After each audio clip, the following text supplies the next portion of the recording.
Hello everyone, Mr. Happy here, and welcome to Mondays with Mr. Happy, aka Mr. Happy Monday, the weekly Q&A show where you ask me questions and I answer them. So, real quick, today's April 30th when I'm recording this, so it's not yet May, but for the month of May, I'm going to be holding an event over on Twitch. For those who don't know, May 23rd, 2014 was the official day that I was given Twitch partnership. I didn't have my sub button or anything yet, but I got the return email that says, congratulations, you've been accepted as a Twitch partner. That was May 23rd, 2014. So every year about this time, we do some sort of celebration. The last 2 years, I just did like a special stream on the day of, like a 12-hour stream with like a few extra games or like, you know, like a tip jar for the mods or something like that. Yeah, we've had a few ideas. This year, it's been 3 years. 3 years is pretty big. So on Twitch, what I'm going to be doing is a sub month or a partnerversary month, where basically I'm going to be doing bonus giveaways. I'm going to be extending streams. I'm going to be streaming different things than what you would probably expect me to stream in that month. Visit some things that have done really well for the channel in the recent months, or have, you know, over the years that have been super popular, so we bring them back, even if they're not things I'm particularly like keen to do. Final Fantasy 11 is a big one that comes up there. A lot of people request it frequently, so considering this is a month about celebrating, you know, how the channel has grown and how the community has grown and how everything's evolved over those years, I figure that putting my disdain for playing Final Fantasy 11 again aside, that it would be a good thing for the people who have supported the stream all the time, who enjoy that series, who enjoy that game, you know, to go back and visit it again. That's probably the thing on the list that I'm like least excited about.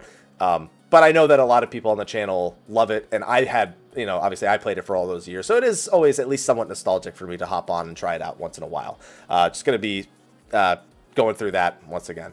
But anyway, all those details, if you're watching live on Twitch, there's !sub month, which has the majority of the details. I still feel like I got to add a few things in there. But then if you're on YouTube, don't just go to my Twitch channel, type sub month. I'll put it in the YouTube description. But anyway, I wanted to do that announcement here at the beginning of the video for both the Twitch live stream and for those of you on YouTube. So thank you for 3 years at this point. When we officially get to the 23rd, I'll thank you again, and I'll probably thank you every week for the next several weeks. But it's crazy. We got our silver button. We got our emoticons over on Twitch. We got 120,000 subscribers here on YouTube. It's been nuts. So looking forward to the next year, and we'll see what I can come up with for the 4th year. You know, because now I kind of gotta feel like I gotta one-up it every year, and that's scary because I can't just do sub-year next time. That's not gonna work. Anyway, let's get over to the questions on the Dream Network forum, shall we? All right, so the first question from the forums. Hello from Brazil, Mr. Happy, first-time asker, a long-time watcher. So your bonus is a Gunblade DPS with Lionheart Glamour. You know, do we really need Lionheart Glamour? Oh, I guess you're just referring to the weapon. You're not referring to all of Squall. All right. That's not really... It's not really a bit... Yeah, well, you know what it is. And now on to my question. Triple Triad is an Eorzean card game. That made me wonder if we will see Tetramaster in another continent. It's feasible. I don't know that they'd want to create a second card game, because they kind of conflict with each other in-game. So I would say it's possible lore-wise for that to happen. I don't think it's a minigame they would ever adopt into Final Fantasy XIV. I think when they made the decision to do Triple Triad instead of Tetramaster, that was them saying that Triple Triad was better than Tetramaster, and that we probably aren't going to have both card games simultaneously going on in Final Fantasy XIV. All right, on to the second question. Hello, Mr. Happy. Not my first post, but have a bonus of your choice to make up for the first-timers that never... Oh, so I get to pick one. Next time that a first-time poster doesn't give me a bonus, I get to make up a bonus. All right, I'm cool with that. Got an odd question for you. I'm currently working on a 250-question-long beast of a questionnaire. Okay, I really did have to read the whole thing. 250 questions in a questionnaire? Oh my goodness. Designed to flush out character, everything. And I'm using my 14 character for this thing, but I've run into an issue I can't fix on my own. I know how Makote names work, and I don't know anyone how does, and due to I need the names to fill out her family, kind of can't use the random name generators. I'd ask around for my free company, but that's literally just me and the other close friends. There's got to be something like on the official forum somewhere. Like that has to be, like, I don't know the information. That's literally something you should be able to Google, is like Makote naming conventions. That, like, those conventions should exist for every single character. I don't see why you couldn't just use the automatic name. Oh, because it doesn't do it by race, does it? No, I'm pretty sure you can do it by race. But yeah, no, there's that information is like, that's just a quick Google search away, man. I can't help you with that at all. And, you know, I don't know anyone who can. That's literally, you just Google it. So, Google it. All right, next one. Hello, good sir. Hello. Salute. Long-time watcher of your videos, first-time poster. By the way, thank you to Roar Snacks on Twitch for helping sort out my forum login mess. Oh, I'm glad she was able to help. I don't know the rules about gifts and asking questions, but I just showed my appreciation in subscribing to your Twitch channel. Yes, I recognize the name. Ayy. And hopefully that grants me some good juju. I'd say that's a very tangible, not really, it's a digital thing, but you know what I mean. It's more, it's felt. Your efforts are felt there. So yes, I'd say that's an excellent first-time bonus. I have searched the magic of the internet for anyone's thoughts on this, but haven't found much. Anyway, my question, I do realize you're not actually the authority on game choices, but I was curious. Well, at least you said that before. I think you might have actually brought this question into my Twitch chat, now that I'm reading it. Do you expect we'll see any new Eggies in Stormblood? Do you expect we'll see any new moves for Eggies? If not, what evolution do you foresee for these little shiny wonders? You know what evolution I see? They're going to move further and further away from giving a fuck about those little tiny buggers. That's what I see. No, any new Eggies you see from this point on will be glamour. There will never be a new Eggie with new function. I shouldn't say never. That's kind of ballsy.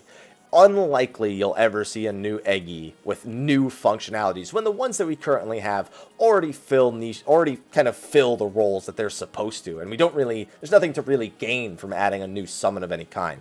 If anything, the only thing people would maybe want is for their models to be made larger, which people pointed out in the recent benchmark that Titan looks bigger and has feet and he's closer to the ground, but they also pointed out that Ifrit looked different in the Heavensward benchmark, and that didn't amount to anything. So that's just a kind of result of the benchmark and the way they recorded, I suppose. Do you think we'll expect any new moves? No, because the pet hotbar is pretty restricted with what they can put on it. I'd like to see an ability that maybe makes your summon do something, like oh man, it's been so long since I played Summoner. What's the ability I'm thinking of? The super move. I can't remember the name. Enkindle. There you go. Abilities like Enkindle are the things that I think are more likely to be seen at some point. But it really feels like they want to make the summoner feel like the physical embodiment of Bahamut. Like, or that you can channel Bahamut through you. And you're, like, summoning his ether within you. And not so much a physical summon like the Eggies. So no, I don't think you'll see any sort of major change for the shiny little wonders. As magical as these Eggie Glamours are, it doesn't feel sufficient. Eggies haven't progressed after level 50. And that's actually explained in the story, if I recall correctly, where you battle Ramu Eggie, and then you're not able to hone his power and use it, which was kind of funny. But anyway, thanks for your question. Let's move on to the next one. All right, next one. Yo, Happy, not a first-time asker, so have a cookie. Thank you.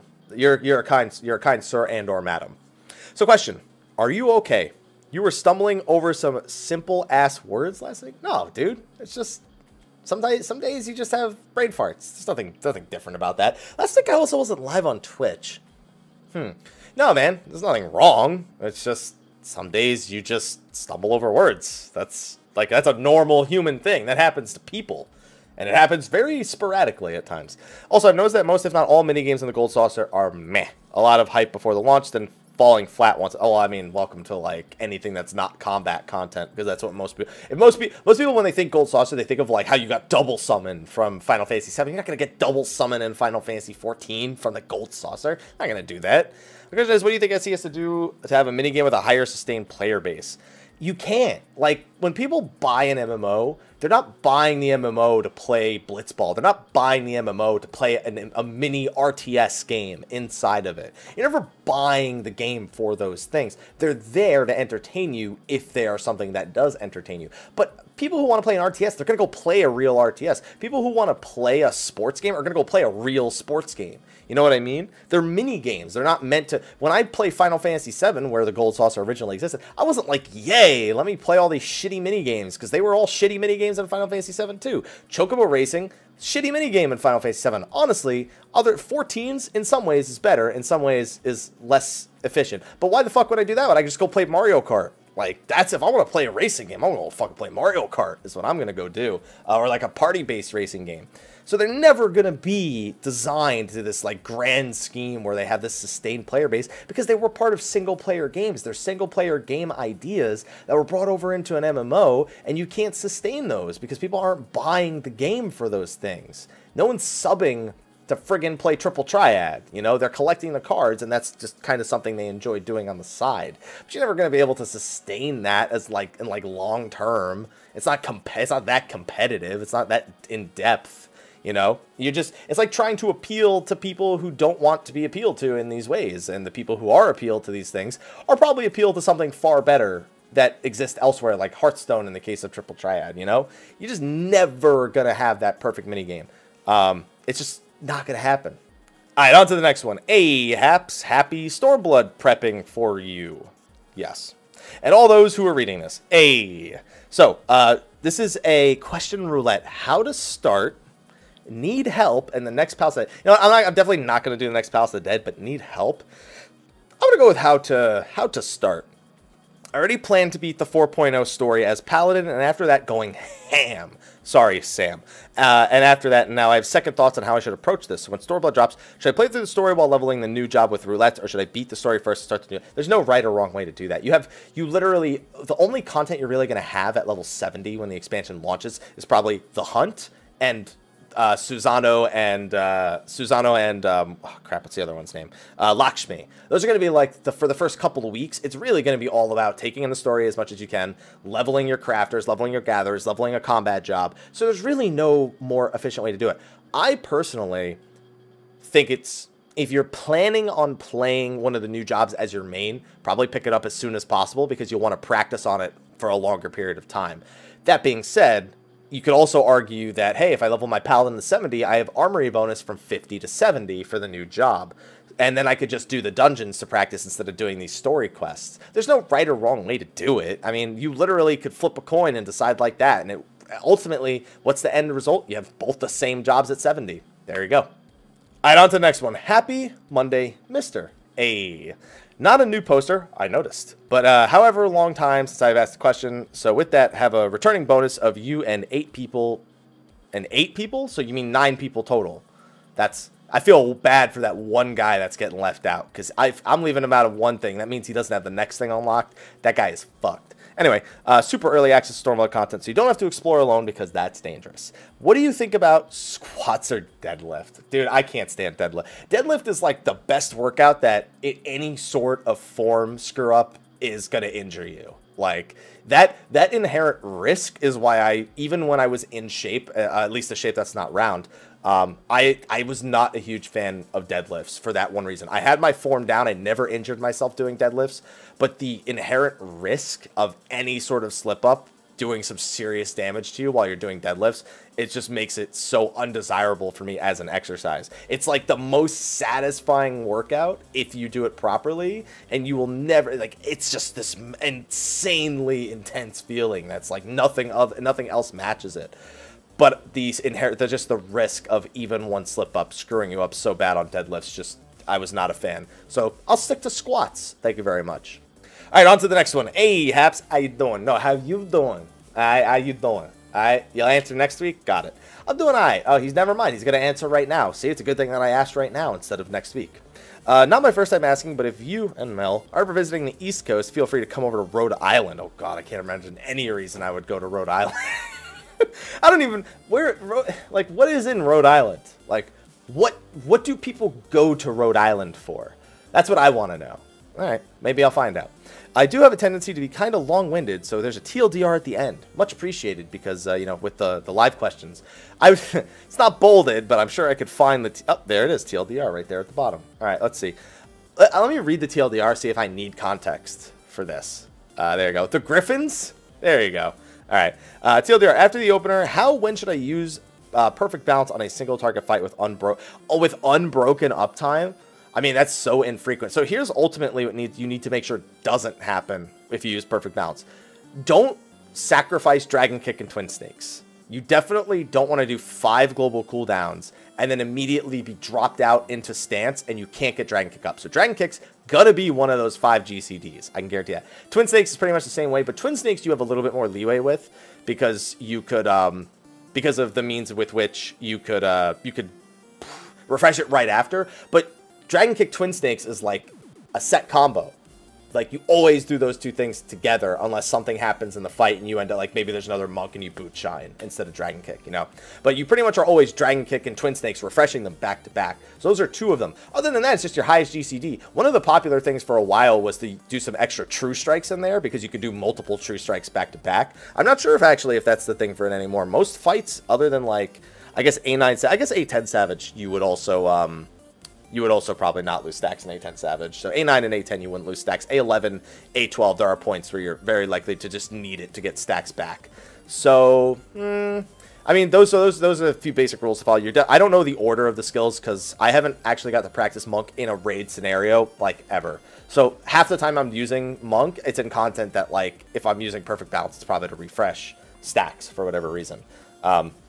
Other than that, you're going to need Dragon Kick and Twin Snakes back-to-back. That's pretty much going to be unavoidable. You're probably going to need to refresh your final GCD is probably a Snap Punch, I'd imagine, or Demolish, I guess, depending on your timing. And then I imagine the other two are True Strikes, if that's still the way to go. I mean, that was the way back in the day. Or you could use Perfect Balance for Demolishes. I'm sorry, not Demolishes. Rock Breakers for AoE, especially if you want to pad those numbers. But I'm not exactly sure what the order is, just because I'm not seasoned on Monk in raid scenarios. So it's not the same application when it comes there. All right, on to the next one. Hey, Haps. Hey, how you doing? See, you didn't have an answer for me, so, you know, it's all right. It's all right. I'll wait till next week. My question is in regard to 24-man raids. Below the boss HP bar displays all the dots and debuffs. There are 2 rows shown. If you apply a dot when both rows are full, it's still apply and does not be shown. Or does the whole raid have a limit? So the amount displayed is not actually the same limit that the boss itself actually has. I don't remember the exact number for the limit, but it's like, I think it's twice as many debuffs that can be displayed, or somewhere along those lines. But the thing that's supposed to happen, enemies do have a debuff limit, but it's bigger than those 2 lines display. The thing that's supposed to happen is no matter what, your debuffs are prioritized. There you go, 30 shown, 60 max. So I was right, it's double the amount shown. It's double the amount shown. So I did remember that properly. So 30 shown, 60 max. So as long as your debuff is in that 60 max, it's supposed to prioritize your debuff to the front of the list so that it's easier for you to keep track of. What actually happens sometimes is the debuffs are loading onto the target so frequently that even if your debuff is among the first 60, it doesn't even display. And it annoys the living hell out of me on certain jobs. There are, like, whenever I play Monk, you know, my first GCD is Demolished. That'll always show because it's the very first one. By the time I get to Touch of Death, it'll apply, but it will not prioritize correctly because that's when the majority of the raid's debuffs are going up, is by the time I get to my Touch of Death. So then what ends up happening, if I want it to be visually shown, I need to wait 30 seconds for it to completely wear off and then reapply it. And then because the influx of debuffs is lower at that time, it'll actually display properly. Or I could just know that it is actually ticking and I can refresh it and I'll never see it. So those are the 2 choices that I really have. It's really annoying for summoners, it's really annoying for monks, it's really annoying for anyone who has dots, especially like a bard, you know, it gets really, really obnoxious. So keep that in mind. You can up to 60, which is twice as much shown, but even if it doesn't display, the effect might still be working. If you try to reapply it and you don't see it, it means the effect is working, but it's not prioritized properly because of some error on the back end. So it's just, that's one of the big things. I hope they can resolve that because it's obnoxious. All right, on to the next one. Hello, Happy. Hope your weekend was swell. It was. Just for a few things we did this weekend. So Friday, Mel and I went out to lunch. We went out to one of our favorite sushi places. We got a few different things. Otoro is something we get almost every time. It's a very expensive cut of I think it's is it tuna or is it salmon? I think it's tuna. Otoro. Let's find out. I always forget because I order. She knows it and I don't. It's Supreme Tuna Belly. Yeah, so it is tuna. So it's a very expensive piece of tuna, pretty much. You know, we get some of that. We get some rolls. You know, I got something called a seafood dynamite, which was like crab, octopus. I don't even remember all the types of seafood that was in it, with like a nice sauce over some rice, and it was great. So we did that on Friday, and then came back for the evening stream where I got fucked over by Kingdom Hearts Birth by Sleep because it soft locked on me. Gonna be playing that after I do this recording also. Then Saturday, took the day off from streaming and YouTube altogether, which is why there hasn't been a video Saturday or Sunday this weekend. My apologies. We went up to LA. I was originally going to take the train up, but the trains were all canceled, and Mel needed to go up to get her hair dyed. So went up with her. We were at the hair dyeing place. I was there for like 2.5 hours. Then I went to go have lunch with a few friends. My friend Hiro, his friend Dino and his girlfriend, and a few other people were there. So our friend Eric from Square Enix, he does a lot of our like Twitch relation, so he pops by the stream and does giveaways sometimes when new games release. It's always nice.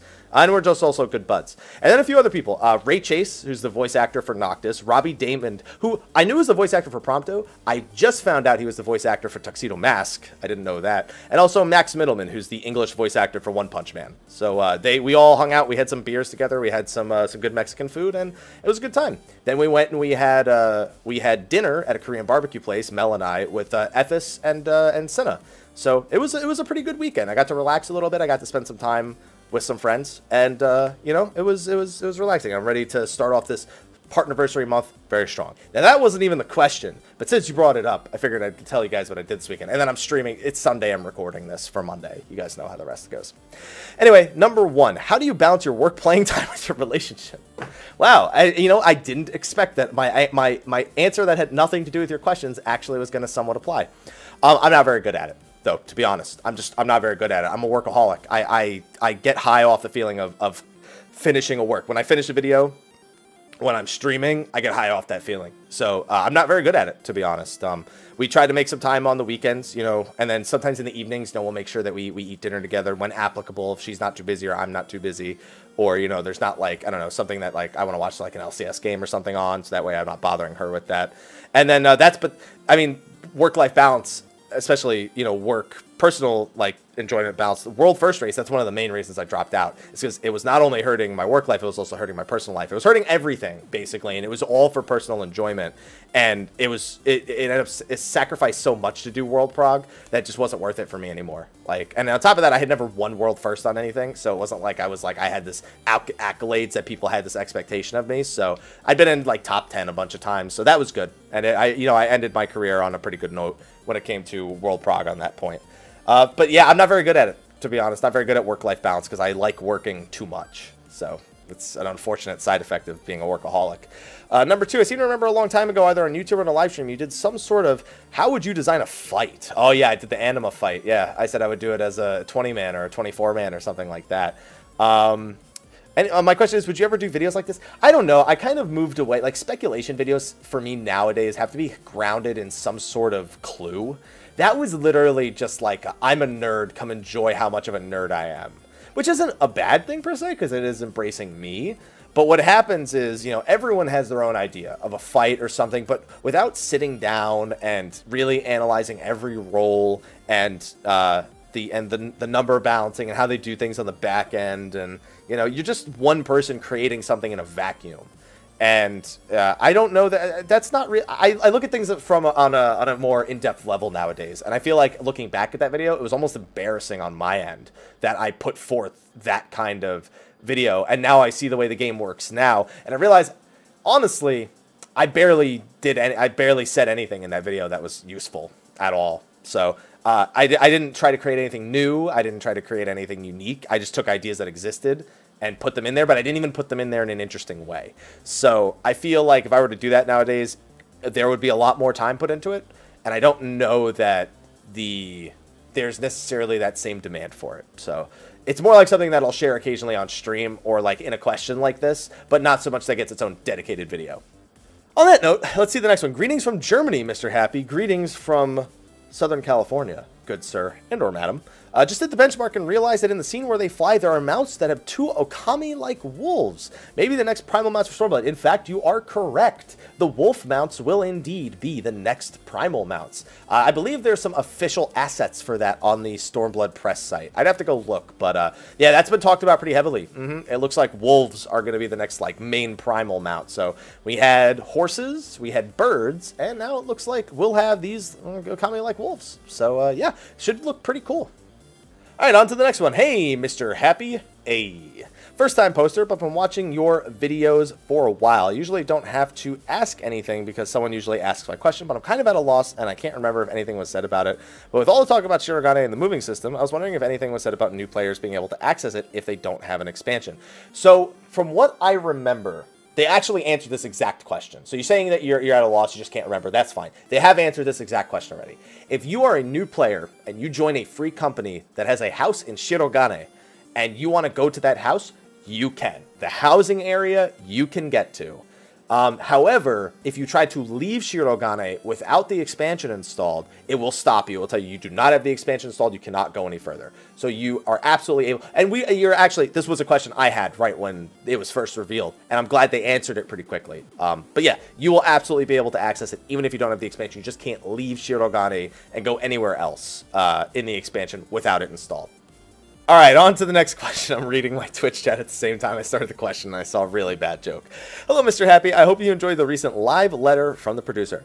It had a lot of questions, but you know, the good news is when there's over 50 questions, it means that it's a lot different than when they do like 15 questions. And the 15 questions are like all the questions people don't necessarily want answers to. You have one or two that like a wider margin of people care about. When you have 50 questions, even when you have all those like little questions in there that like don't hold much relevance to like the content of the game, they're almost more forgivable in a sense. Here are my questions. Anyway, let's get this on screen. There we go. Which tome scripts would you have maxed out for? I would have everything maxed, to be honest. Blue scripts, red scripts. You obviously can't have yellow scripts because those are new in the expansion. I almost said it, though.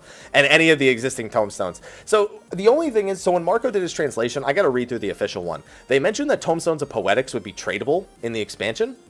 Now, at level 60, you weren't able to trade poetics for level 60 tomestones. You still can't do that to this day. So it was weird to me that they mentioned that, yes, you would be able to trade old tomestones for new tomestones, and in order to give yourself a little bit of a bump as soon as you hit level 70. And you know what? When I hear that, it makes me think of when Heavensward first came out. When it first came out, you know what people did? The minimum item level to get into the first 2 dungeons was like 150. People just went and bought the complete trash tier, you know, item level stuff from the nearest vendor to hit that minimum and then go into the dungeon. They probably want to discourage that and actually give you the option to get some gear right away. As soon as you get into that, to hit those minimums, so you're not just buying trash tier gear to hit a minimum item level, you're actually just hitting the minimum item level. There you go. Okay, so I just got word, by the way, the official translation says this: poetics are staying, and they'll, instead of being used for just level 50 gear, they'll be used for 50 and 60 gear. So in other words, they're getting rid of tomestones of scripture is what it sounds like. So that is a much more clear, like I said, that is a much clearer official translation. So I guess that depends on if you want samurai or red mage gear from 50 to 60, then, you know, poetics will hold it. Other than that, I guess maybe just blue and red scripts. I mean, if it's only going to be poetics that are staying, then the other tomestones are going to go to waste as soon as the expansion comes out. You know what I mean? Maybe you'll be able to, for a short time, trade them into poetics, but you probably won't be able to trade them up to the level 70 currencies. What's it called? Anyway, so yeah, I'm just reading that right from my chat, which is bringing stuff right over from the official translation.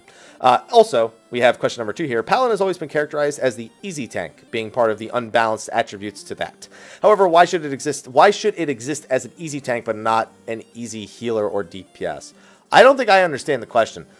Are you saying that why isn't there that same go-to easy DPS or same go-to easy healer? I would argue White Mage, and I guess the DPS one's kind of tough because they all have a pretty high degree of mastery currently. But are you saying that Paladin, or are you saying that Paladin should be able to be a tank, a healer, and a DPS? Like you could pick one. I'm not sure. I'm not sure if you're saying why do they have that easy tank that's characterized like that and not an easy healer or DPS, or if you're saying Paladin could do all 3. You know, I'm not 100% certain, so I really don't even want to answer this. Maybe we could get some clarification on that for next week. All right, let's see. Oh, this person said that they hoped I was looking forward to their question, or they were looking forward to me answering their question. So let's see if it's a good one. Hello, Mr. Happy. This is Final Sim, and welcome to my question on your channel. Oh wow, he's got a bunch of he's got a speed round right here. How long did it take you to clear Alexander Gordius Savage? 7 weeks. because the world first was on the 5th week of Prague. So, meaning, you know, it came out, well, it was 5 weeks worth of tomestones, which means it was just after the 4th week of Prague. Because it's, the first week is, you know, the day it resets is the first day, and then no, yeah, it was 5 weeks, yeah. So the world first was like just after 5 weeks worth of tomestone resets, or weekly tomestones, and then mine was 2 weeks later. So yeah, it had to be 7 weeks. Whereas, man, A3 Savage, I was really happy with that. A4 Savage, man, my motivation was destroyed with that fight, man. It's so boring and not fun to prog on for all those weeks. Ugh. A3 Savage, on the other hand, world 6th. One of only 6 groups to have beaten it before Tomestone weapons were available. Feels good, man. How long did it take to clear Midas Savage? So Midas Savage, I didn't raid for 5 months, pretty much, when Midas Savage came out. I got through a 5 through 7 about a month after it launched, because I just wasn't taking raiding seriously at the time. And then I didn't get to do 8 until I eventually joined another static between 3.3 and 3.4. And so it was a lot of months, because I just wasn't raiding at all that tier. I was kind of just like, you know what, after all the world prog, after what happened with Gordius, I'm going to sit back and watch this time, and I'm not even going to try to stress myself out about raiding. So that one took a really long time. Creator, I don't remember how long Creator took. We didn't kill it week 1, but I don't remember when we killed it. We were on A12 Savage really quick. I just don't remember how long it took. We were also running double monk DPS, so like, you know, and we had a black mage instead of a summoner, and I had never played machinist before, so it was not great what we put together in terms of composition, but at least both of our monks did fucking work. Like fucking Tirith and Ember did yeah, Peng, Peng and Ember. I thought I said something else for a second. Yeah, Tirith Peng. Oh no, I was thinking of my other friend who I used to raid with, who had a name similar. Yeah, they did fucking work, man. I don't know. That was probably, I think that was either a second week. That might have been a second week clear. I don't remember what my Creator Savage clear was, but it was like second week or third week clear, I think, because we were only raiding like 2 times a week, I think, after the first week. So I don't know. One more question, if you don't mind. How long do you think it will take you to clear Omega? I guess it depends. If Omega's along the same lines as the Creator, which they're saying the first tier of Omega should be the easiest of all 3 tiers of Omega. They want to actually make the first tier the easiest, the second tier harder, and the third tier the hardest. Not that they're going to be like Gordius level, but, you know, scaling difficulty basically for actual raiders. If it's that, then it should be, you know, and we're going to be going hard on it. It should be a second week clear if it's the same as the Creator, because we'll be going harder on that than we went on Creator Savage, I'd imagine. So, I mean, second or third week, I'd imagine. It's got to be one of the 2. All right, let's see. This is the last one on page 1. Yeah, we still got like 4 questions after this, though, in the forums. Hey, Mr. Happy, have a bonus retainer, because we all need that extra inventory space. I actually don't, believe it or not, and I'm a hoarder, so I'm good. Anyway, so I was watching last week's Q&A, and I saw the question about how you were thinking Samurai would be a tank before it was fully announced. I was thinking the same thing, but I also thought it was announced tinfoil hat time. What if they see a major drop in the other roles and decide to make it a dual class? They can't just decide that. You can't just, on a whim, decide, hey, it's a tank now also. You can't do that. Also, that's very different. Summoner Scholar is not the same as Red Mage being able to fulfill 2 roles and Samurai being able to fulfill 2 roles. That's not at all like Summoner and Scholar. It's not even remotely comparable. And they can't just decide to do that. That doesn't work. That would take another year of development for each one of those jobs. You can't just be like, well, just throw Enmity on 2 of their skills and say, fuck it, Baylife. You know what I mean? Like, that's going to take another year of development, and then they'd still be releasing it in the middle of an expansion. And then, no. The answer is no. So I know you said tinfoil hat time, but no. All right, next one. Hey, Haps, have a bonus of some Gordon Ramsay cooking. You know, I have been to Gordon Ramsay Steak. We went there. I think it was like 7 or 8 of us went out to Gordon Ramsay Steak when we went to FanFest. I don't know how I eat normal steak anymore. It's like, I don't know how. I don't know how I can do it. Like, my life was ruined from that moment on, because I was like, this is, it's so good. It's so good. Anyway, so quick question on my part. What are the do's and don'ts of background music while streaming? So there really is no do's and don'ts. YouTube, there are do's and don'ts. Twitch, there's not really do's or don'ts, because Twitch will take care of it for you. On YouTube, nothing that's licensed. Nothing that's copyrighted. Look for royalty-free music, because YouTube has some stricter guidelines, especially because you can rewind a live stream while people are watching. The guidelines are a little stricter. To be fair, it's been a long time since I've heard of those guidelines being updated. Maybe it's a little more forgiving nowadays. However, on Twitch, they can't rewind a live stream. They can only go back and look at the VOD, and the VOD will mute if it's something that's copyrighted or licensed. So technically, if you're live streaming on Twitch, I don't know about other platforms like Beam or Hitbox or anything, but it doesn't matter what you listen to. The only reason I stick to royalty-free no matter what is because if I'm streaming something on Twitch, and it's something great, and it's content I want to upload to YouTube, you know, it's just a fun moment for my stream, or I think it would be a fun moment to have, you know, immortalized on my YouTube channel. If I have copyrighted or licensed music playing, I'm fucked, because I can't put it on YouTube. I couldn't even do a highlight for it on Twitch. You know, that moment is just, it was that moment and it's done, and no one can ever enjoy it again. And considering what I do for a living, that seems counterproductive. So that's, for me, that's the do's or don'ts. But technically, if you don't care about that, you can just listen to whatever the fuck you want, to be honest. All right, on to the next one. Hey, Happy, thanks for all the content you create. Thanks for watching it. A couple of questions for you. What's your preferred descent skill? So Goldsmith was easy numero uno. After that, I went Leatherworker, and then the last one I have leveled right now is Weaver. I'm like 5 levels from capping that. Those were the 3 easiest. I don't know if they're the 3 highest earning, but I wasn't... Dude, listen, I don't craft. I'm just easy mode, please. I leveled everything with Moogle quests and leaf kits. I don't want to actually do the content for crafters. Just, I want to be 60. That's all that matters. 2, do you think they'll provide Red Mage and Samurai with a weapon in AF1? Oh, absolutely. They'll probably do it at the level 50 quest, at the level 60 quest, and at the level 70. Well, we know the level 70 quest gives you gear. They straight up told us that in the most recent live letter. So yeah, probably at 50, 60, and 70, they'll probably just get like a set of gear. They probably won't even have to worry about like tomestones or anything like that, to be honest. Bonus question, if there's time, do you have a favorite mythological hero? No, I'm not really big on... I'll educate myself about mythology when it applies to something involved in what I'm already doing, like if like 14 or like a YouTube video. But other than that, nah, I don't really follow like mythology. I'm not knowledgeable on the source. All right, I think this is the last question, and then we can move over to some Twitch questions. So yay! Hey, have all the chocolate chip Oreo cooked? What? Does this exist? I will get diabetes now if it means having those cookies. I will willingly subject myself to that. For this YouTube-related question, you seem disappointed with just one last time. You know what? That's because you can never only have one cookie. Do you mean question or I want the cookies. Anyway, a lot of YouTubers have been greatly affected by the ad situation. You know, I kind of wanted to avoid making a video. I've seen so many YouTube people making videos about this. I guess if I answer it as a question in a YouTube, in a question, maybe I may even make this its own video, in all honesty. We'll see. So a lot of YouTubers have been greatly affected by the ad situation going on. How have you been holding up? You have alternative revenue streams, fortunately, through Twitch, Patreon, and tips, but many channels do not have that. It is disappointing to see some people I followed for years considering stopping their YouTube work as a result of this situation.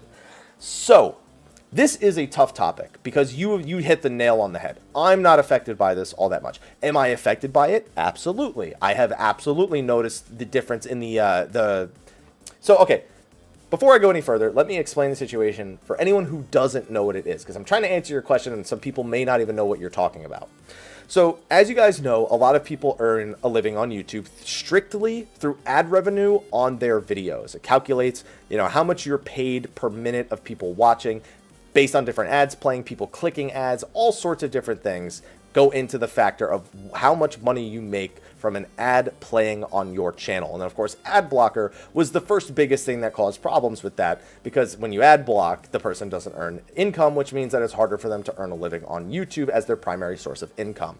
So what happened is the ad companies or the advertisers on YouTube, a bunch of them pulled out of YouTube because they didn't think that YouTube's content was representing the ads that were playing very well. So like you could have, you know, like a car commercial playing over, you know, a video game that's Grand Theft Auto. And Grand Theft Auto, they're running around killing cops and shit like that. And the advertiser doesn't want to be affiliated with that content. They don't want to be affiliated with someone who's monetizing like fights in their basement or something like that either, you know? And ads just get thrown on top, and then the advertiser is sometimes affiliated.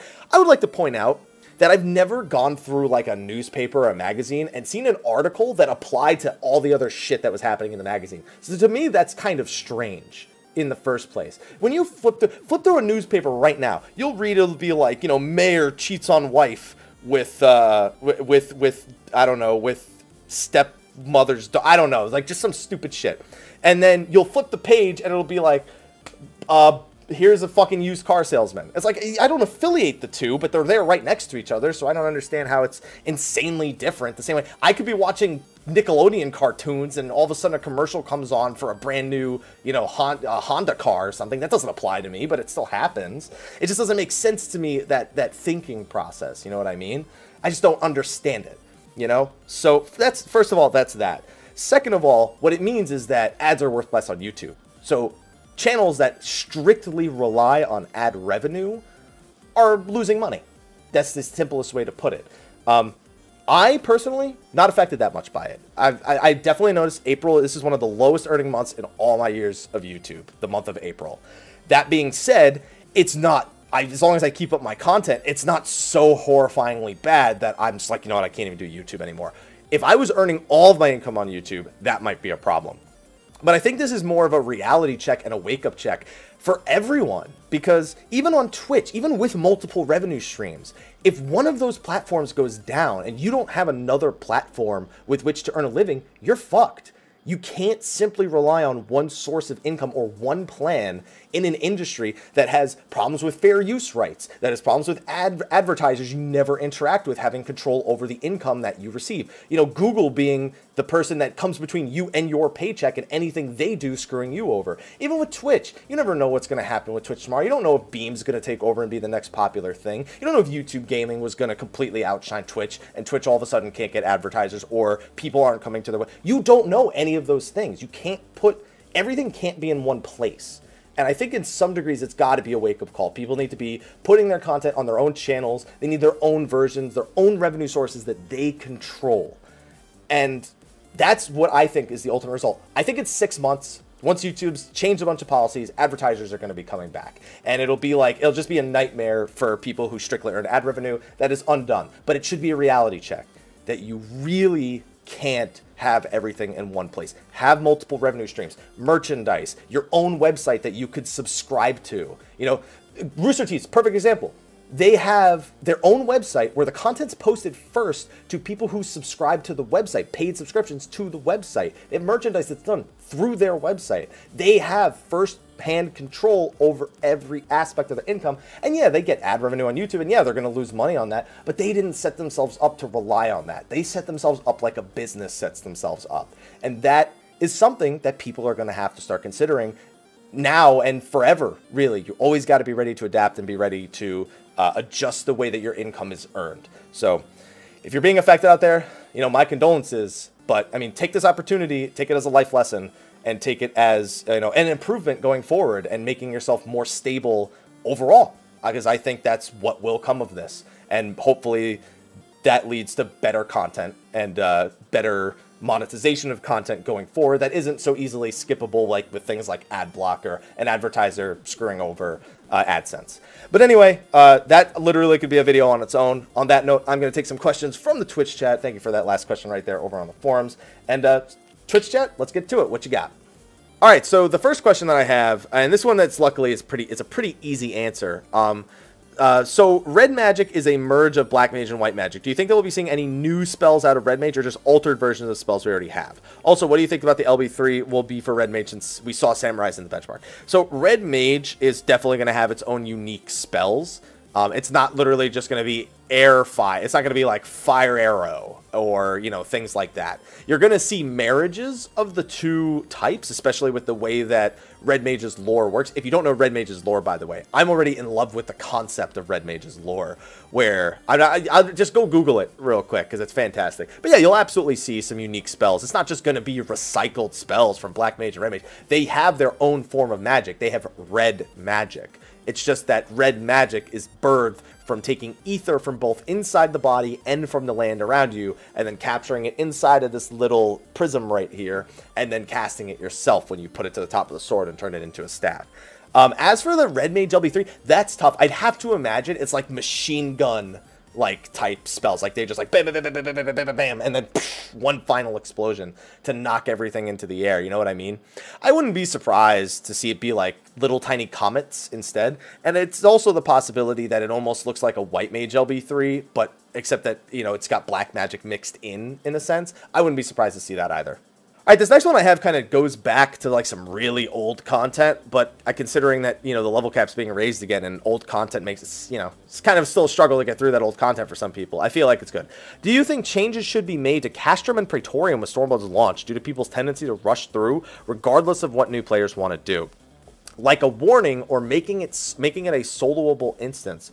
So that's actually a good question. You know, it's not that I'm afraid that people won't do the main scenario roulette, especially when the expansion comes out, when there's tomestones available. It's generally not so bad.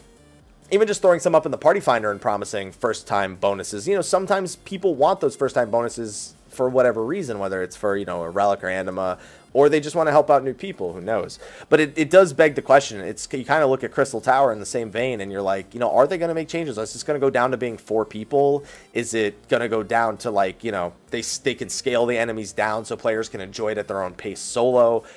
You know, is it something people are going to want to do with their squadrons, you know? But at the same time, do you really, they can't even, I don't think, you can't even have squadrons by that point. I mean, you could, but odds are you're not going to. You know, what are the odds of you being capped out? What are the odds of you hitting 50, capping out your Grand Company before the final upgrade, and then leveling your squadron to 50? You know, like, there are ways around it, but I feel like that could use some refreshing. I feel like they won't have an issue, but I feel like the same issues that always existed are just the farther away we get from the level 50 cap, the more so they're going to be present, the more people are going to be rushing, and the more people are going to be kind of segregated in the way they want to do that content. All right, so I think I've picked out my 3 questions. Originally, I had read a question and then compared it to another question because I thought they were the same, but I got my Makotes mixed up. So I'm going to go back and answer this one again. Specifically asked about Chloe and Wondrous Tales. You know, is that going to be content that gets evolved going forward, or is Chloe's Wondrous Tales going to be forgotten about? I think they specifically mentioned that Wondrous Tales would have updated objectives and rewards to match where it currently is in the expansion.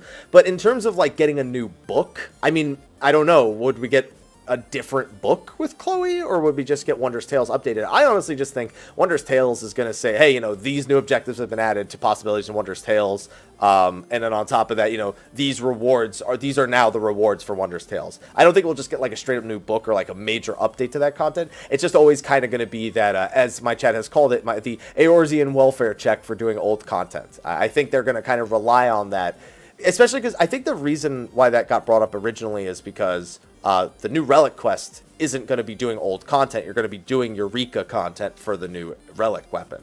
And so they turned to Wondrous Tales as kind of like one of the remaining incentives to do old content other than tomestones.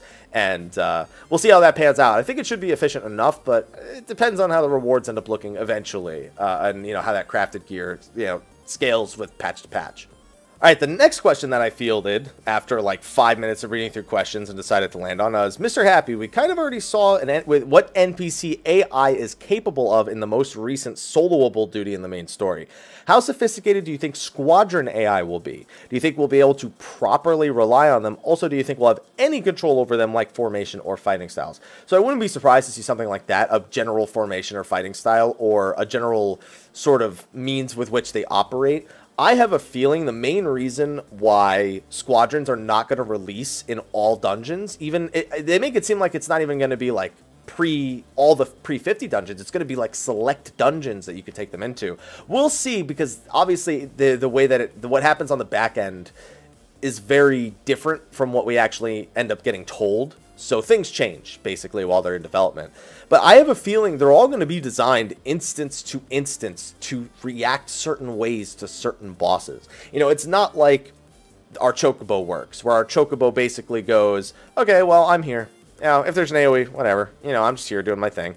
And the AI from that Soulable story content, that AI was designed for that story content. So that's not a reliable means of looking like, oh, the AI knew they were in an AoE and ran out of it. They were probably programmed to react certain ways to the certain mechanics in the individual fight. And they're not actually as smart as they may have seemed. Still better than most of the Duty Finder. Anyway, so I have a feeling it's more likely that they're going to be designed on an instance-to-instance basis to perform certain functions to a certain efficiency. I'd imagine they probably don't want to make them perfect and avoid absolutely everything because, you know, there's always human error whenever it comes into actually playing with other people, and if you make them that much more efficient than other people, then there's a different concern altogether. So they might fuck up occasionally, but I think they'll at least be efficient enough to, if you're playing well, you'll probably get through the dungeon. I doubt an NPC is going to fuck up so much to the point you're just wiped because the NPC's an idiot, you know. But it'd be interesting to see if the different aspects and the different NPCs handle the different dungeons different ways. That was the word different a lot. All right, and the last question that I'm going to take from the Twitch chat, I've been answering like a million questions in between these questions as well. Like sometimes I just read the questions when I'm doing this, and I just like answer in 2 or 3 words, and then it's good. I don't even need to put it in the video. So Mr. Happy, they've added a lot of side content since the release of Heavensward. How do you think they'll continue to keep this content relevant when the level cap increases? For example, Aquapolis, Wondrous Tales, we kind of just covered that already, Palace of the Dead / Deep Dungeon, Squadrons. What do you think they should do with this content? Abandon it or scale it up? So first of all, PvP is, I'd consider side content at this point, and they don't even scale that up. So let's just say that I'm usually pretty fucking, like, skeptical about them updating content for the level cap. Wondrous Tales we covered with the other question, and Squadrons we kind of covered. I expect Squadrons will be able to go up to, you know, level 60. I don't think they'll go up to 70. They currently only go up to 50, so they'll probably stay 10 levels below the level cap at most. Retainers will go up to 70 on the other hand. Aquapolis, they actually said they had a lot of updates for going into level 70. So I'm wondering if that means it's a whole new zone or if it's the same Aquapolis but with new rules integrated, you know, maybe the chance of different environments, even if it's the same like portal to the Aquapolis, if the Aquapolis's appearance starts to change, if the enemies are more interesting, if there's more random occurrences. Like right now we only have one boss that can drop down. It's like one boss, the doors can glow, or the goblins can spawn. And that's the only like exciting moments inside there other than getting fat loot. So I'm curious if they'll come up with other sort of mini objectives like that for Aquapolis. If they're saying it is, they are, you know, planning on a big update for the Aquapolis. Palace of the Dead Deep Dungeon, I guess right now we know there's another Deep Dungeon coming.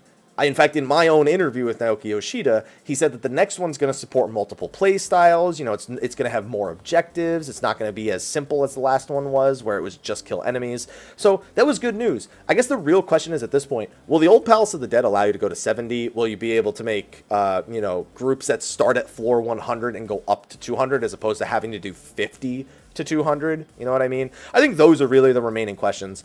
And I don't know, because like if they raise the cap to 70 in there, it's feasible that people could solo all the way up to 200.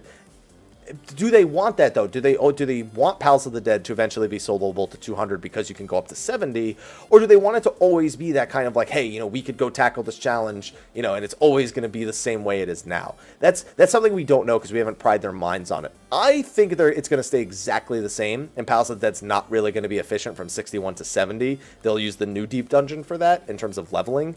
But it's unfortunately like that's just a crapshoot. Like I have no sort of information to back up my theory or my guess right there. So take it with a grain of salt because it has absolutely no factual or information backing it up. So I think that it'll be interesting to see. I'd definitely like to get that information soon, though. But anyway, on that note, that's going to be the last question I take from Twitch chat. But you guys know, if you guys are hanging out, my stream's not done yet because you guys have extended it by subbing to the stream. We also had a $10 tip earlier that helped extend the stream a little bit longer as well. So we're going to play some Kingdom Hearts after this, but those of you watching on YouTube, thank you for watching. Be sure to ask your questions for next week in the Dream Network forums under the YouTube video. If you're watching on Twitch, you're like, where's that? You type !Dream and eventually navigate over to my forum, or you can just wait for the YouTube video and then go through that. Then that's how you could ask them. Or you could just try to be here next week when I answer the questions live, and you could ask some questions like I just did with the Twitch chat right now. But anyway, be sure to like, favorite, subscribe, and share, and stay tuned for all the latest Stormblood information. Oh yeah, and make sure to come by the Twitch stream because we have lots of giveaways and stuff for subs and well, not for subs. When we get subs, we do giveaways. I don't do sub-only giveaways. That's just my thing. But anyway, I'm gonna hang out with the chat for a few more minutes before we switch games. So thank you for those of you watching on YouTube, Twitch. Let's continue the stream on YouTube. I'll see you next week. Until then, take care.